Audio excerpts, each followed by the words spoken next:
How much does price influence a sale? Hello, happy week. It's Monday. It is episode 226. That's a lot. And it's Marketing for Owners. It's me, it's John. This is the show where I teach me and you, because there's no better way to learn than by teaching, apparently. I teach us how to make our business more successful and make it a self-marketing company. That means it does the marketing while you go and do other stuff. It does it on its own. Imagine how that would be.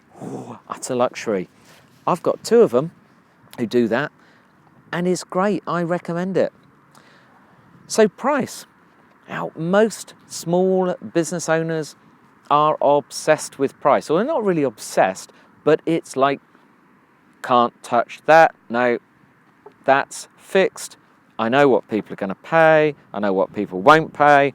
Can't do anything about that, etc., etc. And it's just not true. It really isn't. You don't have to worry about it. Sorry. No, you're fine, mate. I'm looking at me.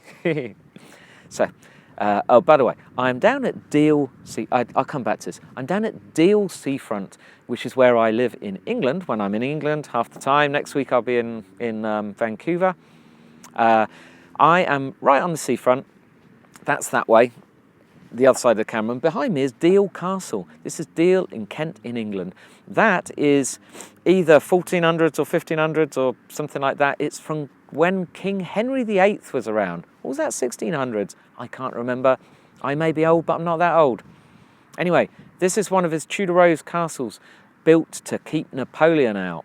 Yeah, and it did. France is just over there, the shortest route, 22 miles, and I can see it because it's a really clear day. It's fantastic. A clear October day. We don't have many of those. So, back to the pricing. So people are stuck with their price because they are scared. Now, generally this is because not salespeople, they're not very confident. But price isn't very important always to the customer. Now, of course, there are some things. If you're called Poundland or a dollar store, of course price is important. But good luck with that model over the next 10 years.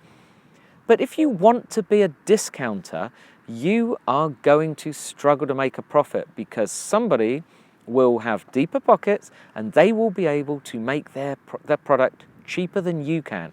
And your only option is to then be cheaper than them. And rather than go out of business, they'll try a last roll of the dice and undercut you. And rather than you go out of business, you'll undercut them. And do you see where that's going to go? So that's not the way. But say for example, you are a maintenance company and your maintenance costs $49.99, or no, let's say $99.99. And it's been like that for 3 years. And someone says, we haven't had a price rise for 3 years. You need to put your prices up. But you think to yourself, well, I can't put it up because everyone knows it's under £100. If I put it up to say £105, it's only a fiver, but loads of people will leave because they'll see the big difference. No, they won't, because it's the way you put it. It's not the price. It's what you're selling. People buy value. They don't buy by the price. If they are buying by the price, go get some different customers that buy value. So, let me tell you this. I've said this over and over for about 30 years, by the way. When you're doing your service, and there are others that do the same service, so you're worried about competitors, only one of you is the cheapest. Is it you? Is it one of the others? If it's one of the others, they've still got customers. If it's you, have you noticed that they cost more than you and they still have customers? So what are you telling me there? What are you saying to yourself? If it's on price, are you saying that their products are so much better than yours, their service is so much better than yours is so awful that customers are prepared to pay extra for theirs? I doubt it. Just think about it. You're just scared. You've been stuck and you're scared with what will happen. What's the worst that can happen? A few customers drift away. You could change the price back, put it back down again. What do you know? But what you'll find is that if you put your price up and then sell things on the value and the difference, your unique selling proposition, you can then put it up again and again and again. That's what's important, is continuously getting the price up.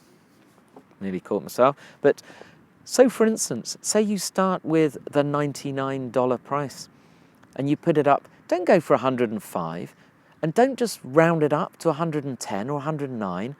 Go for something unusual. Go for 107 and 28 cents.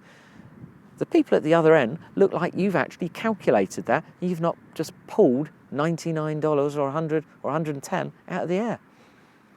There's one little thing that always works. The other thing is, once you've done it, think to yourself, it worked. Nobody complained. Nobody knew. Nobody realized. Nobody was expecting it. 6 months later, do it again. Put it up to 115. See what happens. People don't notice. 6 months later, do it again.